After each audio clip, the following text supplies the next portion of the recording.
But like I said, Jesus knows people's break point. He wants full commitment. He doesn't want most commitment. He wants full commitment to the point where he knows people's breaking point, where he asks, okay, I know where this man might not be willing to commit. And so he challenges him and says, you know what? Sell everything you own. Give it to the poor and follow me. That was that young man's breaking point. And that young man said, sorry, I'm not going to follow you. He turned around and he walked away.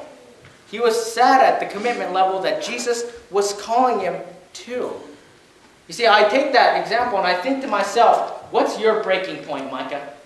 Where would Jesus look at you and say, you know what, if I have to test you, where would he test you?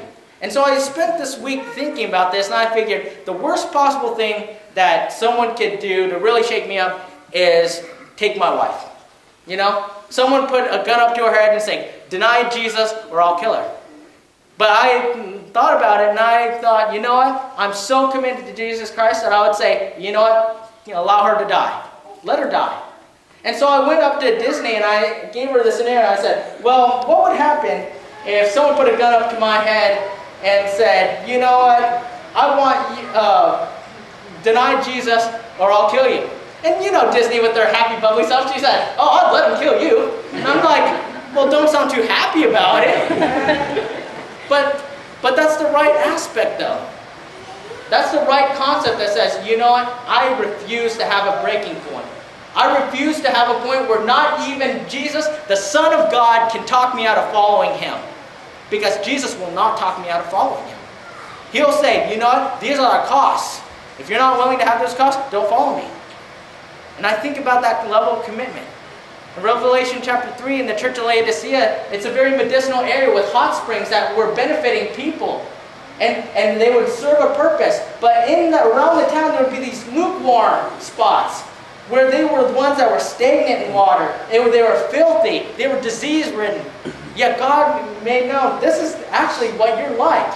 And when he's saying that, he's not saying that to non-Christians. He's saying that to Christians. And the way that Jesus describes this church in Laodicea, he says, you're poor, you're wretched, you're blind, you're naked. And he's saying this because of their commitment level. And I think about that. We sing the song Amazing Grace, and we sing, 'twas blind, but now I see. But to the church in Laodicea, they would have to sing, 'twas blind, but now I'm still blind, because I refuse to be committed. We have to be a people willing to be committed to Jesus Christ. We have to be ones that say, I want to glorify him. I will not allow the Son of God to talk me out of following him. I will not let the world talk me out of following him. No worse event in my life will push me away from my faith. I surrender all and I'm fully committed to him. Is that the attitude that you want? My heart is that I will be that person. My heart is that my wife and child will be that person. My heart is that this church will be those kind of people that says nothing, not even the Son of God, will talk us out of following him. That is how committed we are. And I believe if we're that committed, we're going to make Christ known.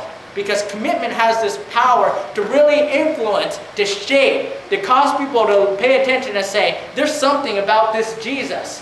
If this person's willing to wake up in the morning and talk about Jesus, if this person's willing to live morally despite how everyone else is living, there has to be something about this Jesus. We have to start asking ourselves, are we committed? One of the hard parts about any preacher is that they preach a sermon and sometimes they get a little discouraged because people will say, yeah, that was a good sermon, preacher.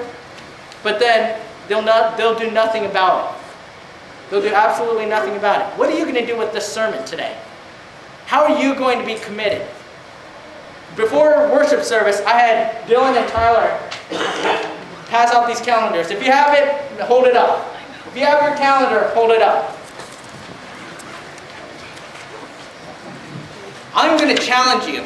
A 30-day challenge.